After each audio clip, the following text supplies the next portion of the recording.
Senhor presidente. Com a palavra, vereador Iago Morandi. Esse pedido de informações aqui surgiu porque muitos pais estavam me procurando, vereadora Daiane.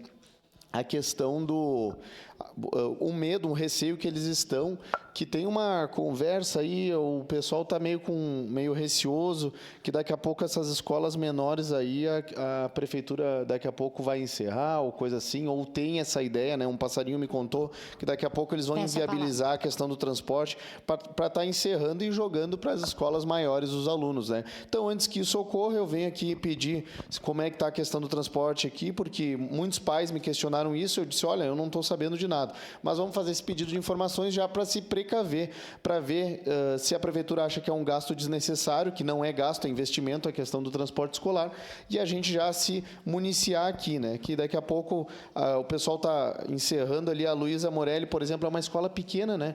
Mas se inviabilizar o transporte do pessoal da Zona Norte, daqui a pouco aquela escola, digamos assim, não vai servir mais, né? Ela vai ficar pequena, chegando aos 100 alunos, daqui a pouco a prefeitura vai estar encerrando. Então, para que não ocorra isso, a gente vem como um alerta aqui, esse pedido de informações. Espero que esses pais e esses passarinhos que me contaram estejam totalmente errados. Espero que a prefeitura não pense em inviabilizar essas escolas menores e que não jogue os alunos lá para as escolas grandes, por exemplo, o Tancredo e outras escolas. Daqui a pouco tem não só 30 alunos, vereadora Rose, mas daqui a pouco tem 60 alunos dentro de uma escola, se a gente deixar o negócio meio fluir assim por parte da prefeitura. Então, para se precaver, eu faço esse pedido de informações e espero que não seja isso, que seja apenas uma questão ali, porque alguns pais me reclamaram que um irmão consegue a vaga na escola, o outro irmão não, então tem algum problema ali na questão do transporte, na verdade, né? Um tem o transporte, o outro não tem.